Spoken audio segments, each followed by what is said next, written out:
lebih baik dari dua film itu penontonnya lebih banyak. Jadi itu udah rezeki yang luar biasa yang Allah kasih. Dan saya bilang ke produsernya, Pak, apakah kecewa? Apa berharap penontonnya kayak Dilan? Atau ini enggak, dia bilang.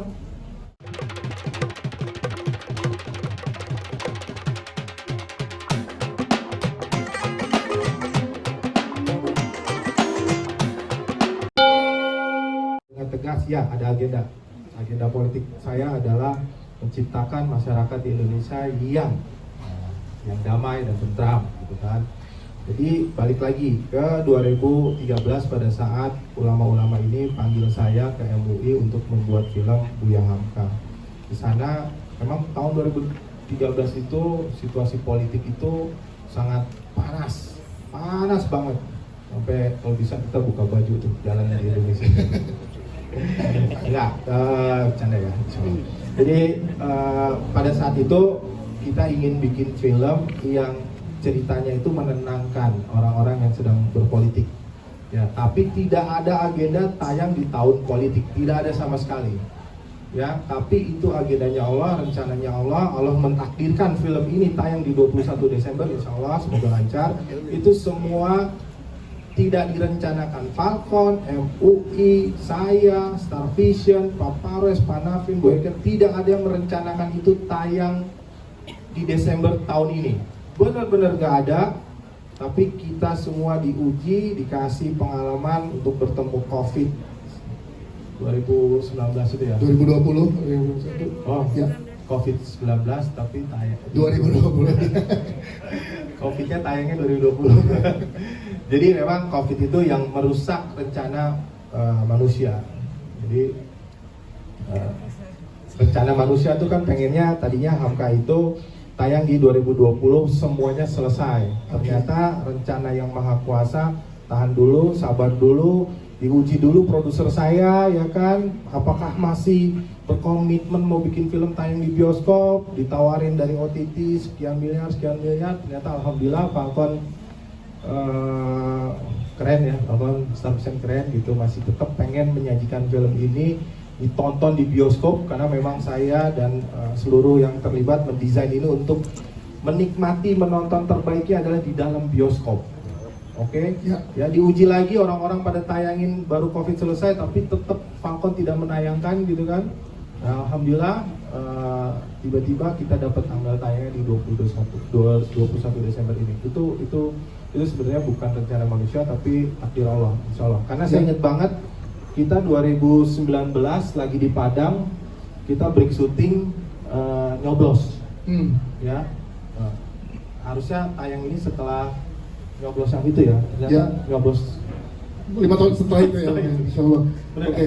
Iya. Mas Fajar, tadi berarti pertanyaan kedua, ada beban nggak dari yang pertama untuk yang kedua ini? Saya luar biasa bersyukur sekali karena waktu dulu untuk sebuah target film biografi itu salah satu terbaiknya film yang ditonton banyak itu selain Habibie Ainun ya, itu disebut merek aja ya, Soekarno dan Sang Pencerah ya. Alhamdulillah kita Allah kasih rezekinya lebih baik dari dua film itu penontonnya lebih banyak. Jadi itu udah rezeki yang luar biasa yang Allah kasih. Dan saya bilang ke produsernya, Pak, apakah kecewa? Apa berharap penontonnya kayak Dilan? Atau ini enggak, dia bilang. Soekarno itu kalau nggak salah ya, mau dikoreksi 900.000 penonton kalau nggak salah Soekarno. Lebih populer, ya kan? Hampir seluruh anak SD, anak ini, tapi ditonton sutradaranya guru saya juga, ya PH-PH besar juga, promosinya luar biasa, semua luar biasa. Tapi Buya Hamka, alhamdulillah, kalau kasih rezekinya berarti kita dikasih rezeki yang alhamdulillah lebih baik. Gitu. Ya.